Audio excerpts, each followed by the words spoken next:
हैं। आज हम पढ़ेंगे कि कैसे एक मोल बराबर है किसी भी एटम का 1 मोल कैसे बराबर है 1 मोल ऑफ, अगर हम बात करें ऑक्सीजन का, कैसे 1 मोल ऑफ ऑक्सीजन का बराबर है 16 ग्राम का। आइए हम इसको आज वेरीफाई करते हैं।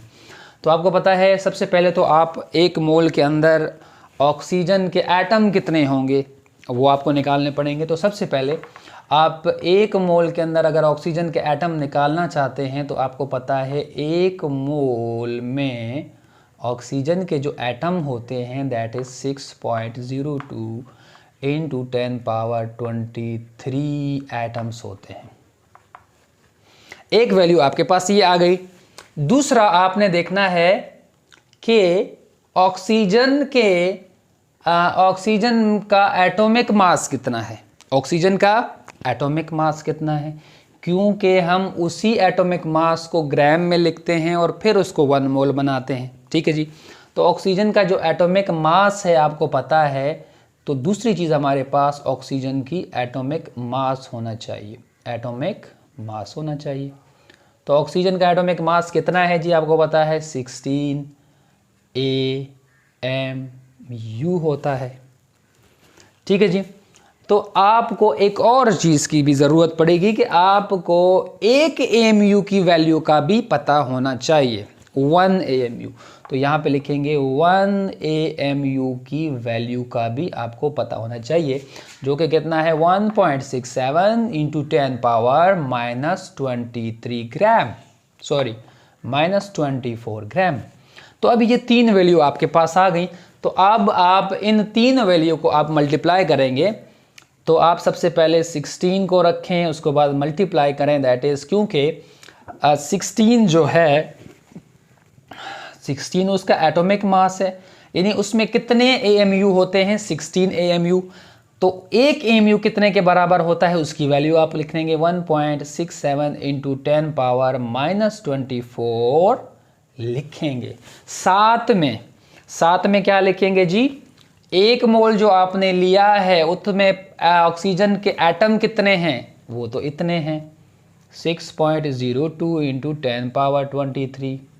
अब इनको जब आप इन दोनों को आप मल्टीप्लाई करेंगे तो एग्जैक्टली जवाब 1 आएगा इनटू 16 सेम टू सेम आ जाएगा। तो ये आपका क्या हो जाएगा आंसर, यहाँ पे आपका 1 मोल, अगर हम यहाँ पे लिखें 1 मोल किसके बराबर हो जाएगा जी, 1 मोल आपके 16 मल्टीप्लाई बाय 1, इन दोनों को ज़रब करने से एक जवाब आ जाएगा। तो ये 1 मोल 16 ग्राम के बराबर आ जाएगा।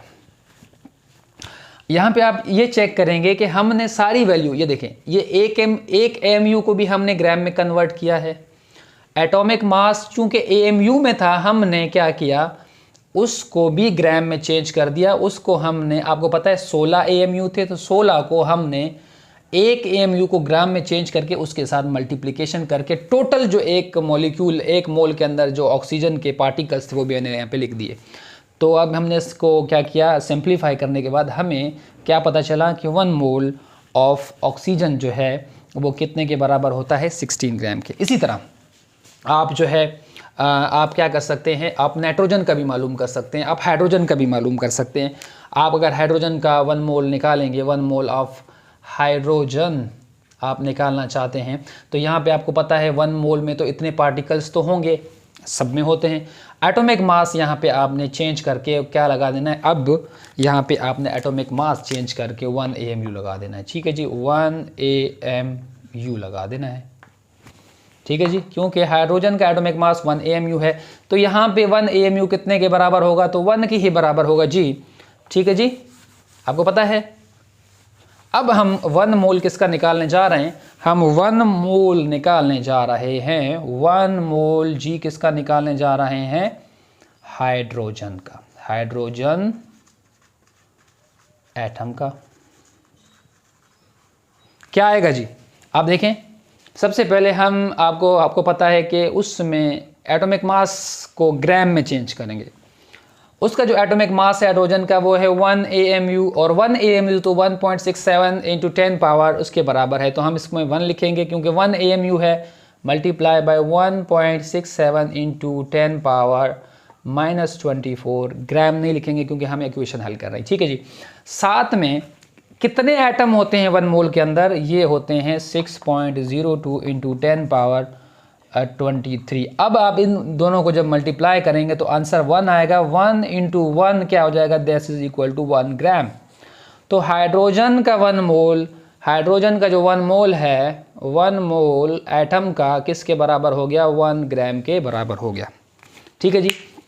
इसी तरह आप किसी भी एलिमेंट का 1 मोल निकाल सकते हैं जो कि एग्जैक्टली, अगर ऑक्सीजन का 16 AMU है तो वो 16 ग्राम के बराबर होगा, नाइट्रोजन का 14 AMU है तो 14 ग्राम के बराबर होगा।